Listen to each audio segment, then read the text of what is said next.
नमस्कार दोस्तों, welcome to the GS world. दोस्तों, आज का हमारा टॉपिक है भारत के राष्ट्रीय उद्यान। आज हम भारत के सभी नेशनल पार्क्स के बारे में पढ़ेंगे। तो यह वीडियो आपके एग्ज़ाम के पॉइंट ऑफ व्यू से बहुत ही इम्पॉर्टेंट है, क्योंकि राष्ट्रीय उद्यान से रिलेटेड एग्ज़ाम में बहुत सारे क्वेश्चंस पूछे जाते हैं। तो चलिए दोस्तों, शुरू करते हैं हमारा आज का टॉपिक।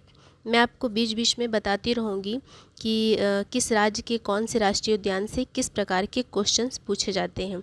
तो चलिए शुरू करते हैं। सबसे पहले तो हम भारत का सबसे पहला राष्ट्रीय उद्यान कौन सा है इसके बारे में जानेंगे। भारत का सबसे पहला और सबसे पुराना राष्ट्रीय उद्यान है रामगंगा राष्ट्रीय उद्यान। यह राष्ट्रीय उद्यान इसकी स्थापना की गई थी 1936 में। जब इसकी स्थापना की गई थी तब इसका नाम था हेली राष्ट्रीय उद्यान। बाद में इसका नाम बदलकर जिम कॉर्बेट राष्ट्रीय उद्यान कर दिया गया और अभी प्रेजेंट में इसका नाम है रामगंगा राष्ट्रीय उद्यान। इस राष्ट्रीय उद्यान का नाम रामगंगा ही क्यों पड़ा? क्योंकि इस राष्ट्रीय उद्यान में रामगंगा बहती है, इसी वजह से इसका नाम रामगंगा राष्ट्रीय उद्यान कर दिया गया। यह राष्ट्रीय उद्यान उत्तराखंड के नैनीताल में स्थित है। अब बात आती है कि इसे स्थापित क्यों किया गया था। तो बंगाल बाघों की सुरक्षा के लिए इस राष्ट्रीय उद्यान को स्थापित किया गया था। बंगाल बाघ और उनकी प्रजातियां विलुप्त हो रहे थे, तो इसी वजह से इनकी सुरक्षा के लिए, इन्हें संरक्षित करने के लिए इस राष्ट्रीय उद्यान को स्थापित किया गया। अब देखिए, टाइगर प्रोजेक्ट 1973 में शुरू किया गया और भारत में कब किया गया? तो 1974 में शुरुआत हुई टाइगर प्रोजेक्ट की। सबसे पहले कहाँ शुरू हुआ? तो इसी रामगंगा राष्ट्रीय उद्यान में शुरू हुआ। अब टाइगर प्रोजेक्ट होता क्या है? देखिए, बाघ और उनकी सुरक्षा के लिए टाइगर प्रोजेक्ट को स्थापित किया जाता है। सभी बाघों की, उनकी प्रजातियों को संरक्षित करने के लिए टाइगर प्रोजेक्ट स्थापित किया गया है। इसका उद्देश्य यही होता है कि बाघों को संरक्षित करना। चलिए, अब हम आगे बढ़ते हैं। अब हम यह देख लेते हैं कि रामगंगा राष्ट्रीय उद्यान में कौन कौन से पशु पक्षी और वनस्पतियां पाई जाती हैं। वैसे तो इसमें विभिन्न प्रकार के पशु पक्षी, वनस्पतियां इत्यादि पाए जाते हैं, जिनमें से कुछ कुछ के बारे में हम जान लेते हैं। जैसे कि इस राष्ट्रीय उद्यान में बाघ, चीता, हाथी, हिरण, जंगली सुअर इत्यादि पाए जाते हैं और 600 प्रजातियों के रंग बिरंगे पक्षी जैसे कि मोर, तीतर, कबूतर, उल्लू इत्यादि पाए जाते हैं। रामगंगा राष्ट्रीय उद्यान में कई प्रकार के पशु, पक्षी, वनस्पतियाँ और उन सब की प्रजातियाँ पाई जाती हैं। अब हम एक एक करके सभी राज्यों के सभी राष्ट्रीय उद्यानों के बारे में पढ़ेंगे। सबसे पहले हम यह जान लेते हैं कि भारत का ये जो पहला राष्ट्रीय उद्यान है रामगंगा राष्ट्रीय उद्यान, इससे एग्ज़ाम में किस तरीके के क्वेश्चंस पूछे जाते हैं। तो इस राष्ट्रीय उद्यान से सबसे पहला क्वेश्चन यह बनेगा कि भारत का सबसे पहला और सबसे पुराना राष्ट्रीय उद्यान कौन सा है? तो रामगंगा राष्ट्रीय उद्यान। फिर अगला क्वेश्चन यह बन जाएगा कि इस राष्ट्रीय उद्यान को किस वजह से स्थापित किया गया था? तो बंगाल बाघों की सुरक्षा के लिए। फिर अगला क्वेश्चन यह बन जाएगा कि रामगंगा राष्ट्रीय उद्यान में टाइगर प्रोजेक्ट की शुरुआत किस सन में हुई? तो 1974 में। तो इस टॉपिक से, मतलब इस राष्ट्रीय उद्यान से, इस तरीके के क्वेश्चंस बन जाएंगे। चलिए, अब हम उत्तराखंड के सभी राष्ट्रीय उद्यानों के बारे में जान लेते हैं। उत्तराखंड में कई राष्ट्रीय उद्यान स्थित हैं, जैसे कि जिम कॉर्बेट यानी कि रामगंगा राष्ट्रीय उद्यान, गंगोत्री राष्ट्रीय उद्यान, राजाजी राष्ट्रीय उद्यान, नंदा देवी राष्ट्रीय उद्यान, फूलों की घाटी राष्ट्रीय उद्यान, गोविंद पशु विहार, ये सब उत्तराखंड में स्थित हैं। जिसमें से रामगंगा यानी कि जिम कॉर्बेट राष्ट्रीय उद्यान के बारे में हमने अभी अभी पढ़ा है। अब हम अगले राष्ट्रीय उद्यानों को देख लेते हैं। तो अगला है गंगोत्री राष्ट्रीय उद्यान। गंगोत्री राष्ट्रीय उद्यान में आपको कई प्रकार की वनस्पतियाँ और कई प्रकार के पशु पक्षी देखने को मिलेंगे। इस राष्ट्रीय उद्यान में आपको शंकुधारी वनों की सुंदरता, हरे भरे घास और हिमनद इत्यादि देखने को मिलेंगे। ये देखिए गंगोत्री राष्ट्रीय उद्यान की तस्वीर, ये मुख्य द्वार है। चलिए, अब हम अगला राष्ट्रीय उद्यान देख लेते हैं, राजाजी राष्ट्रीय उद्यान। इस राष्ट्रीय उद्यान की सबसे खास बात यह है कि यह राष्ट्रीय उद्यान हाथियों की संख्या के लिए जाना जाता है। और इस राष्ट्रीय उद्यान में नदी के पास मिलने वाली वनस्पतियाँ, बड़े बड़े घास के मैदान, पर्णपाती वन क्षेत्र, देवदार के वृक्ष, कई प्रकार के पशु पक्षी जैसे कि हाथी, बाघ, तेंदुआ, जंगली बिल्ली, मॉनिटर, छिपकली, अजगर इत्यादि कई प्रकार के पशु पक्षी एवं वनस्पतियाँ आपको इस राष्ट्रीय उद्यान में देखने को मिलेंगे। सबसे इम्पॉर्टेंट बात यह है कि राजाजी राष्ट्रीय उद्यान हाथियों की संख्या के लिए जाना जाता है और यहीं से एग्ज़ाम में क्वेश्चंस बन सकता है। चलिए अब हम अगला देखते हैं। अगला है नंदा देवी राष्ट्रीय उद्यान। नंदा देवी राष्ट्रीय उद्यान नंदा देवी पर्वत के पास स्थित है और इस राष्ट्रीय उद्यान का क्षेत्रफल है 630.33 वर्ग किलोमीटर। और इस राष्ट्रीय उद्यान में आपको हिमालय काला भालू, सनौबर के पेड़, कस्तूरी मृग और तेंदुआ और बहुत सारे पेड़ पौधे और पशु पक्षी और जंतु आपको देखने को मिलेंगे। इस राष्ट्रीय उद्यान से एग्ज़ाम में ऐसे क्वेश्चंस बन सकता है कि नंदा देवी पर्वत के पास कौन सा राष्ट्रीय उद्यान स्थित है। तो आपका क्या उत्तर होगा? नंदा देवी राष्ट्रीय उद्यान। चलिए अब हम उत्तराखंड के अगले राष्ट्रीय उद्यान के बारे में जानते हैं। तो उत्तराखंड में 2 और मुख्य राष्ट्रीय उद्यान स्थित हैं, जैसे कि फूलों की घाटी राष्ट्रीय उद्यान, गोविंद पशु विहार। फूलों की घाटी, ये तो नाम से ही पता चल रहा है कि इस राष्ट्रीय उद्यान में आपको अधिकतर फूल ही फूल देखने को मिलेंगे, फूलों से सजी हुई घाटियाँ देखने को मिलेंगी, इसी वजह से इसका नाम है फूलों की घाटी राष्ट्रीय उद्यान। और ये देखिए गोविंद पशु विहार राष्ट्रीय उद्यान की तस्वीर। तो ये थे उत्तराखंड के प्रमुख राष्ट्रीय उद्यान। अब हम अगले राज्य की तरफ बढ़ते हैं। तो अगला राज्य है राजस्थान। राजस्थान का सबसे मुख्य राष्ट्रीय उद्यान है केवलादेव राष्ट्रीय उद्यान। आपको कहीं कहीं पर केवलादेव की जगह घाना या घना लिखा हुआ मिलेगा, तो आप समझ जाइएगा कि ये इसी राष्ट्रीय उद्यान के बारे में बात की जा रही है, क्योंकि इसके 3 नाम हैं, केवलादेव राष्ट्रीय उद्यान या घाना राष्ट्रीय उद्यान या घना राष्ट्रीय उद्यान, कुछ भी कह सकते हैं। ठीक है, तो राजस्थान का यह इम्पॉर्टेंट राष्ट्रीय उद्यान है और प्रसिद्ध भी है। राजस्थान का यह केवलादेव राष्ट्रीय उद्यान किस वजह से प्रसिद्ध है? तो यह पक्षियों के स्वर्ग के नाम से जाना जाता है। यहाँ पर कई प्रकार के अधिकतर पक्षी पाए जाते हैं, इसी वजह से यह प्रसिद्ध है। राजस्थान का यह केवलादेव राष्ट्रीय उद्यान पक्षियों की संख्या की दृष्टि से राजस्थान का सबसे बड़ा राष्ट्रीय उद्यान है। इस राष्ट्रीय उद्यान में आपको 300 से अधिक किस्म के आकर्षण पक्षी पाए जाएंगे, आकर्षण पक्षी मिलेंगे। तो इस राष्ट्रीय उद्यान से एग्ज़ाम में कैसा क्वेश्चन बनेगा? यह बनेगा कि राजस्थान का सबसे मुख्य राष्ट्रीय उद्यान कौन सा है? तो केवलादेव राष्ट्रीय उद्यान। या फिर पक्षियों के स्वर्ग के नाम से किस राष्ट्रीय उद्यान को जाना जाता है? तो केवलादेव राष्ट्रीय उद्यान को जाना जाता है और यह राजस्थान में स्थित है। राजस्थान के और भी मुख्य राष्ट्रीय उद्यान हैं, जैसे कि मरुस्थली राष्ट्रीय उद्यान, रणथंभौर राष्ट्रीय उद्यान, सरिस्का राष्ट्रीय उद्यान और राजीव गांधी राष्ट्रीय उद्यान, ये सब स्थित हैं राजस्थान में। चलिए अब हम आगे बढ़ते हैं। अगला राज्य है हमारा गुजरात। गुजरात का सबसे मुख्य राष्ट्रीय उद्यान है गिर राष्ट्रीय उद्यान। अब यह मुख्य क्यों है? वह इसलिए क्योंकि गुजरात का यह राष्ट्रीय उद्यान एशियाई बब्बर शेर के लिए विश्व प्रसिद्ध है, इसी वजह से यह इम्पॉर्टेंट बन जाता है। कई बार एग्जाम में ऐसा क्वेश्चन पूछ लिया जाता है कि एशियाई बब्बर शेर के लिए कौन सा राष्ट्रीय उद्यान विश्व प्रसिद्ध है और वह कहाँ स्थित है? तो कौन सा है? गिर राष्ट्रीय उद्यान गुजरात में स्थित है। गिर राष्ट्रीय उद्यान भारत का एकमात्र ऐसा राष्ट्रीय उद्यान है जहाँ पर एशियाई शेर निवास करते हैं और इसका क्षेत्रफल है करीब 1412 वर्ग किलोमीटर। इस राष्ट्रीय उद्यान में एशियाई शेरों के अलावा और भी कई प्रकार के जानवर भी रहते हैं। अब हम गुजरात के अगले राष्ट्रीय उद्यान के बारे में जान लेते हैं। तो गुजरात में और भी राष्ट्रीय उद्यान हैं, जैसे कि Bhavnagar black buck national park, ये देखिए वहाँ की इमेज, बसंदा नेशनल पार्क, ये वहाँ की इमेज, और अगला है मरीन नेशनल पार्क। ये सब गुजरात के मुख्य राष्ट्रीय उद्यान हैं। चलिए अब हम आगे बढ़ते हैं। अब हमारा सबसे इम्पॉर्टेंट राज्य आता है मध्य प्रदेश। मध्य प्रदेश में 12 राष्ट्रीय उद्यान स्थित हैं और ये एग्ज़ाम के पॉइंट ऑफ व्यू से बहुत ही इम्पॉर्टेंट है, क्योंकि मध्य प्रदेश के राष्ट्रीय उद्यानों से एग्ज़ाम में बहुत सारे क्वेश्चंस पूछे जाते हैं। मध्य प्रदेश में 12 राष्ट्रीय उद्यान हैं, इनके बारे में हम एक एक करके पढ़ेंगे। सबसे पहला है कान्हा नेशनल पार्क या फिर कान्हा किसली राष्ट्रीय उद्यान। क्षेत्रफल की दृष्टि से यह राष्ट्रीय उद्यान मध्य प्रदेश का सबसे बड़ा राष्ट्रीय उद्यान है। साथ ही साथ यह राष्ट्रीय उद्यान मध्य प्रदेश का सबसे पहला राष्ट्रीय उद्यान है। 1933 में इस राष्ट्रीय उद्यान को वन्य जीव अभ्यारण्य के रूप में स्थापित किया गया था। फिर 1955 में इसे राष्ट्रीय उद्यान घोषित कर दिया गया। 1974 में बाघ परियोजना के तहत इस राष्ट्रीय उद्यान को टाइगर रिजर्व घोषित कर दिया गया। यह राष्ट्रीय उद्यान बाघ और तेंदुआ के लिए विश्व प्रसिद्ध है। इस राष्ट्रीय उद्यान की अगर क्षेत्रफल की बात करें तो इसका क्षेत्रफल है 940 वर्ग किलोमीटर। यह राष्ट्रीय उद्यान मध्य प्रदेश का सबसे बड़ा और सबसे पहला राष्ट्रीय उद्यान है। चलिए अब हम आगे बढ़ते हैं। अब हम मध्य प्रदेश के और राष्ट्रीय उद्यानों के बारे में जान लेते हैं। मध्य प्रदेश के अगले राष्ट्रीय उद्यान है माधव नेशनल पार्क और बांधवगढ़ राष्ट्रीय उद्यान। ये भी बहुत ही इम्पोर्टेंट है।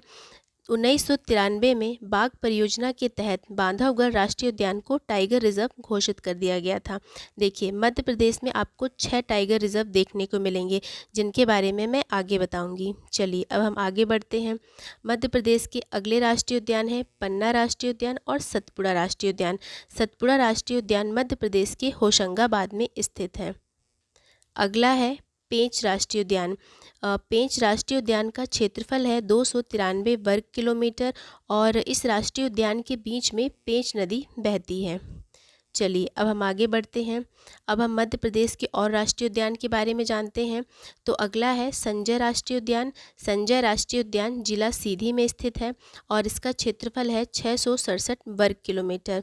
फिर मध्य प्रदेश का अगला राष्ट्रीय उद्यान है वन विहार राष्ट्रीय उद्यान और यह मध्य प्रदेश के भोपाल में स्थित है और इस राष्ट्रीय उद्यान का क्षेत्रफल है 4.45 वर्ग किलोमीटर। ये थे हमारे मध्य प्रदेश के राष्ट्रीय उद्यान। अब हम मध्य प्रदेश के और राष्ट्रीय उद्यान के बारे में जान लेते हैं। तो फिर मध्य प्रदेश का सबसे छोटा राष्ट्रीय उद्यान है फॉसिल जीवाश्म राष्ट्रीय उद्यान। ये मध्य प्रदेश का सबसे छोटा राष्ट्रीय उद्यान है और इस राष्ट्रीय उद्यान को 1968 में स्थापित किया गया था और इसका एरिया है 0.27 वर्ग किलोमीटर। ठीक है। और ओंकारेश्वर राष्ट्रीय उद्यान ये भी मध्य प्रदेश में स्थित है। इसका क्षेत्रफल इस राष्ट्रीय उद्यान को 2004 में स्थापित किया गया था।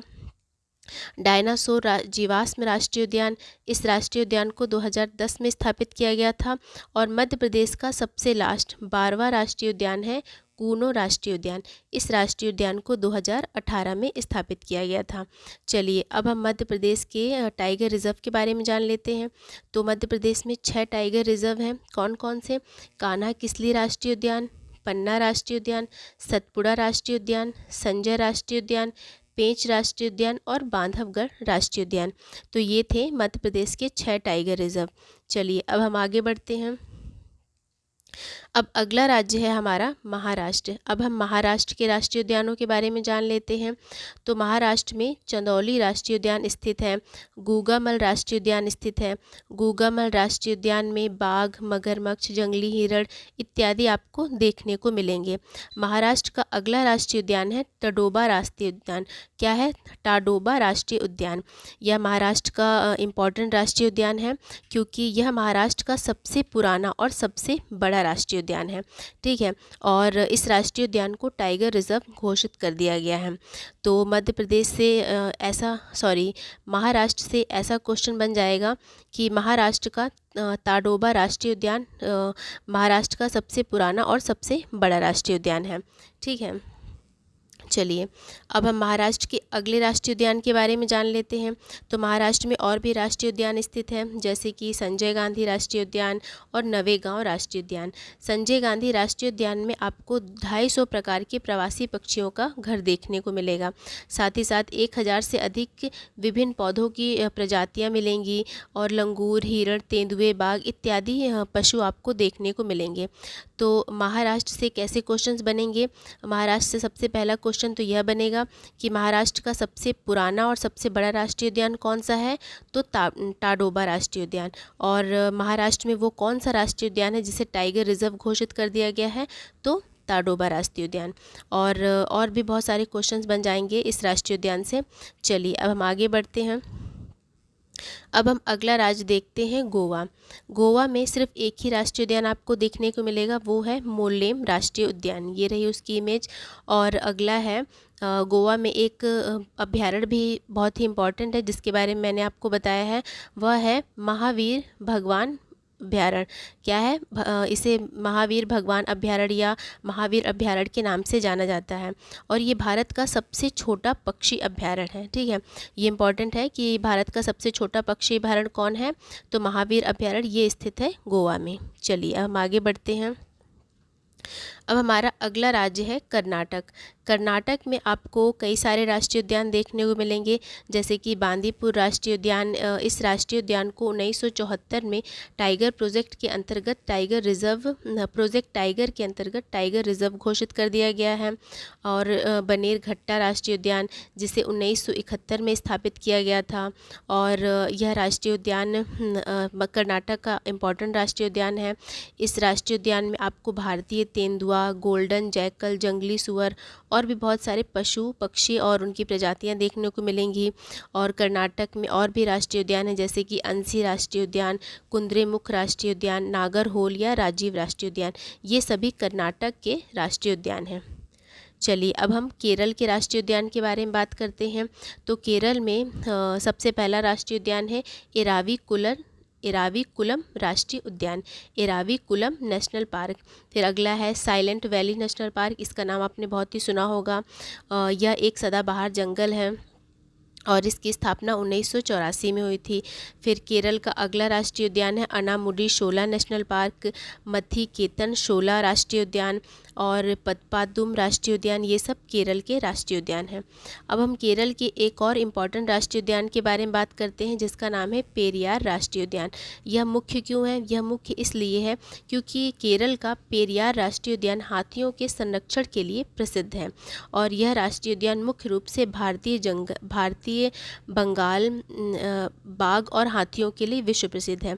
ठीक है, पेरियार राष्ट्रीय उद्यान मुख्य रूप से भारतीय बंगाल बाघ और हाथियों के लिए विश्व प्रसिद्ध है। कई बार एग्जाम में ऐसा क्वेश्चन पूछ दिया जाता है कि भारतीय बंगाल बाघ और हाथियों के लिए प्रसिद्ध राष्ट्रीय उद्यान कौन सा है, तो केरल का पेरियार राष्ट्रीय उद्यान। और इस राष्ट्रीय उद्यान को टाइगर रिजर्व घोषित कर दिया गया है। अब अगला है तमिलनाडु। तमिलनाडु में भी आपको कई राष्ट्रीय उद्यान देखने को मिलेंगे, जैसे कि गुइंडू राष्ट्रीय उद्यान, मन्नार मरीन राष्ट्रीय उद्यान, अन्नामलाई टाइगर रिजर्व। तमिलनाडु का प्रसिद्ध राष्ट्रीय उद्यान और टाइगर रिजर्व कौन सा है? अन्नामलाई।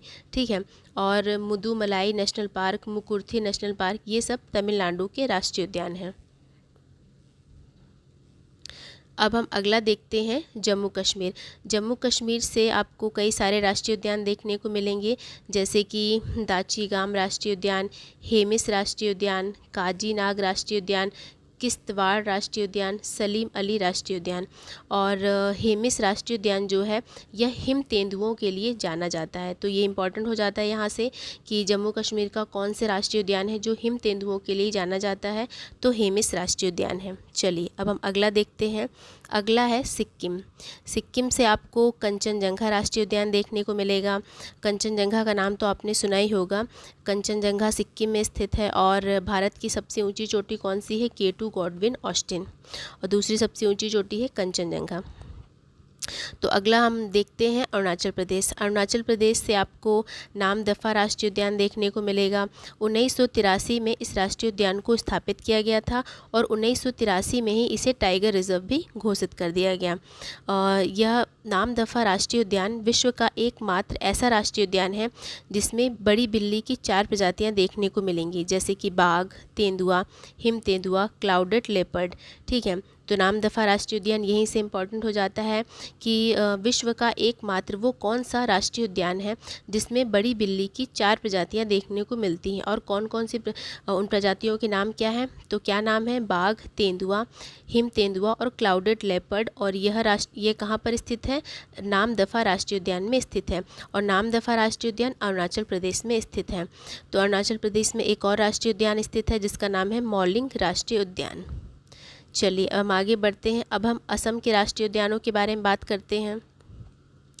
तो असम में आपको बहुत ही मुख्य राष्ट्रीय उद्यान देखने को मिलेंगे, जैसे कि पहला है Kaziranga national park. Kaziranga national park एक सींग वाले गैंडे के लिए प्रसिद्ध है। फिर अगला है मानस राष्ट्रीय उद्यान। मानस राष्ट्रीय उद्यान जंगली भैंसों के लिए प्रसिद्ध है। फिर अगला है नामेरी राष्ट्रीय उद्यान और ओरंग राष्ट्रीय उद्यान। मैं आपको असम में 2 नए राष्ट्रीय उद्यान स्थापित किए गए हैं, उनके बारे में भी बताऊंगी। सबसे पहले तो हम यहाँ से यह जान लेते हैं कि यहाँ से एग्ज़ाम में कैसा क्वेश्चन बनेगा। तो सबसे पहले तो यह क्वेश्चन बन सकता है कि काजीरंगा राष्ट्रीय उद्यान किस लिए प्रसिद्ध है, तो एक सींग वाले गैंडे के लिए। मानस राष्ट्रीय उद्यान किस लिए प्रसिद्ध है, तो जंगली भैंस के लिए। और काजीरंगा राष्ट्रीय उद्यान, मानस राष्ट्रीय उद्यान, ये सब कहाँ स्थित है, तो असम में। इस तरीके के क्वेश्चन यहाँ से बन सकते हैं। चलिए अब हम असम के अगले राष्ट्रीय उद्यान के बारे में बात कर लेते हैं। तो अगला है डिब्रू सैखोवा राष्ट्रीय उद्यान, और यह राष्ट्रीय उद्यान कहाँ पर स्थित है, असम में।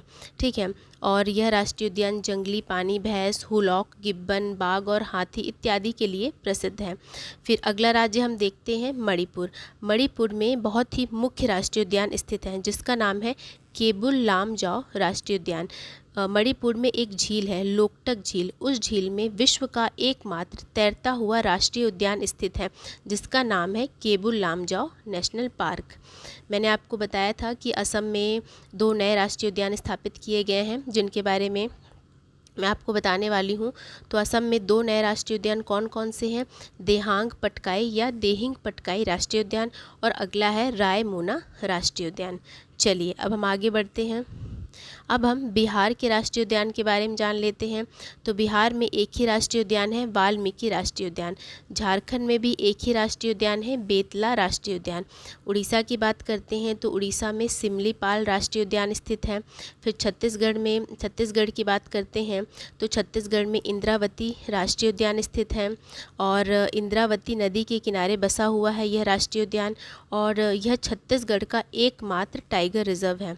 ठीक है, इंद्रावती राष्ट्रीय उद्यान छत्तीसगढ़ का एकमात्र टाइगर रिजर्व है। अब हम छत्तीसगढ़ के और राष्ट्रीय उद्यान के बारे में बात कर लेते हैं। तो छत्तीसगढ़ में कांगेर घाटी, गुरु घासीदास, ये सब राष्ट्रीय उद्यान भी स्थित हैं। चलिए अब हम आगे बढ़ते हैं। अगला है हमारा आंध्र प्रदेश राज्य।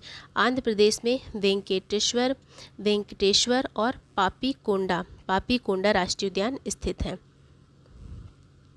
अब हम सबसे लास्ट की बात करते हैं, अंडमान निकोबार द्वीप समूह।